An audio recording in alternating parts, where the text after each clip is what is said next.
I want to thank also my wife Amy for her patience and love and support as I embark upon this endeavor. And the reality is, as we embark upon this endeavor, I also like to thank Tim and Mitch for providing tonight's venue. Zocalo Coffeehouse is an amazing resource for our community. It's so much more than a coffee house, and it's been because of the dedication of Tim and Mitch. And I'd like to thank my steering committee members that are here tonight, Madeline and Marga and Charlene and Mia, who was not able to make tonight, and Hermie as well as on my steering committee, as well as the elected officials that were mentioned, Morgan and Hermie, and our commissioners, Peggy Combs, Dina Herrera, also from the City Parks and Rec Commission. Recently, I told my daughter that I was running for mayor and gave her a sense as to what that consisted of. And I said that I'd be running against another man and a woman, that we'd be having a campaign kickoff party, and that I'd be giving a speech. And she thought about that for a second or two and said, "Don't make it boring, or they might vote for that man and woman." And I thought, wow, my daughter's only 6 years old and she is so politically astute. And I thought, oh boy, she knows me very well. I can't be long-winded. So with my daughter's warning in mind, I want to tell you why I'm running for mayor. I care deeply for San Leandro. I'm running for mayor to work with the community to make a better San Leandro. What does that mean? Imagine the year is 2014. Here's what's happening in our city. San Leandro is regarded as a safe community. Robberies and burglaries have declined substantially. How did that happen? The decrease in crime has been attributed to the return of the police force to full strength, as well as the implementation of innovative policing strategies. In 2014, San Leandrons are working again. With residents of nearby cities, San Leandrons enjoy shopping and dining at a wide range of quality retail stores and restaurants in the city, including many in the downtown area. The economic pickup occurred in part because the city met with the Chamber of Commerce, business, and neighborhood leaders and created a strategic plan for commercial and industrial development in San Leandro, of which a key component consisted of bringing companies in the green economy into San Leandro to establish operations here. In 2014, the children and youth of San Leandro are valued when it comes to budget decisions. Services and programs offered for them, such as neighborhood pools and recreational activities, have been maintained and expanded. In 2014, a strong and positive relationship exists between the city and both school districts. The city provides direct financial support for the arts, music, and other student programs. In 2014, a new culture of open, honest dialogue and transparency exists between City Hall and our community. City Council meetings are videotaped. The videos are accessible through the information-rich and user-friendly city website.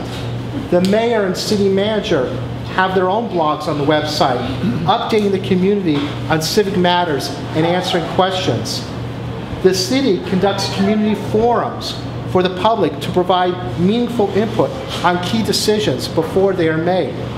In 2014, San Leandro is regarded as a model for diverse cities in California. The mayor and the city council work with all groups in the community to identify and solve problems. Residents with creative ideas on how to make San Leandro a more vibrant, sustainable community are listened to, encouraged, and provided assistance from City Hall. The mayor and the city council inspire and empower the community to achieve more. A positive, can-do, and optimistic spirit exists throughout San Leandro. This is the vision of San Leandro that I have. This is a vision of San Leandro's future that we can make real. San Leandro could be one of the most desirable cities in the Bay Area in which to live and raise a family. How do we achieve this? First, we have to solve the city budget crisis. It's jeopardizing our safety. Even though robberies, burglaries, and property crimes are widespread, the mayor and city council eliminated 6 police officer positions. School crossing guards were cut, eventually restored, but they could be cut again. The solution to the city budget crisis offered by our mayor and vice mayor is more taxes. Specifically, they want to raise the sales tax, and it would take it up to 10%. I am opposed.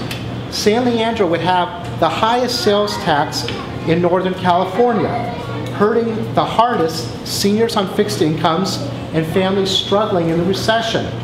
A 10% sales tax would also hurt commerce in our city, encouraging shoppers to go elsewhere. Now, I'm not an anti-tax crusader. I understand that quality services come at a cost. As a school board member, I voted to put a parcel tax on the ballot for our students. However, I also want value for my tax dollar, and I insist upon fiscal accountability. Despite the cuts that have occurred, city spending is actually higher this year than last year.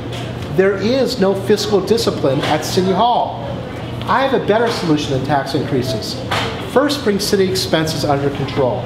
Otherwise, any tax increase next year will not return our city to fiscal health. There'll have to be further tax increases in the future. City employees work hard and deserve our respect, yet they too will have to do their part to solve the budget crisis, starting at the top. As mayor, I will not take a salary until the city budget deficit is eliminated.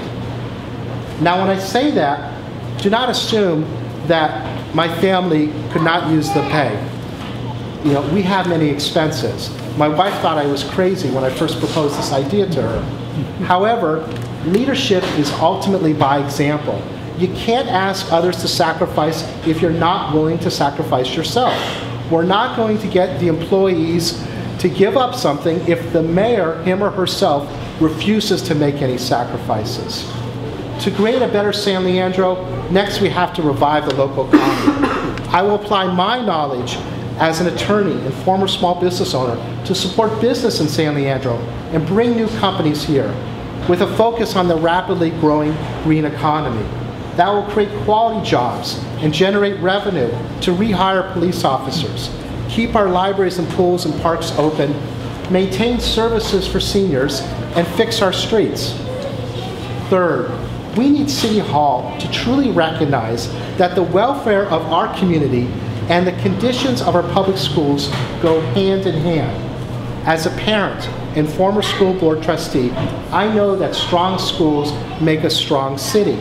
I was at the forefront of the campaign to build a new 9th grade campus and performing arts theater at San Leandro High School. I will create a positive relationship between our city and our schools. As the city budget crisis is solved, this relationship will include a first for San Leandro, that being direct financial support of valued programs by our city. Finally, to create a better San Leandro, we must elect a mayor that offers sound solutions, possesses a record of accomplishment, and can look you straight in the eye and say, I will put the best interests of the people of San Leandro first. I am the only candidate for mayor that possesses those 3 qualities. I have a question for you. Will you help me make San Leandro a vibrant, sustainable community with safe neighborhoods and high-performing schools? Yes. Yeah. Let me hear it again. Yeah. All right. Well, I'm there to work for you and to work with you and to listen to you. And together, we can achieve that. We can make our San Leandro be a shining jewel in the Bay Area. Thank you for coming tonight. Thank you for your support.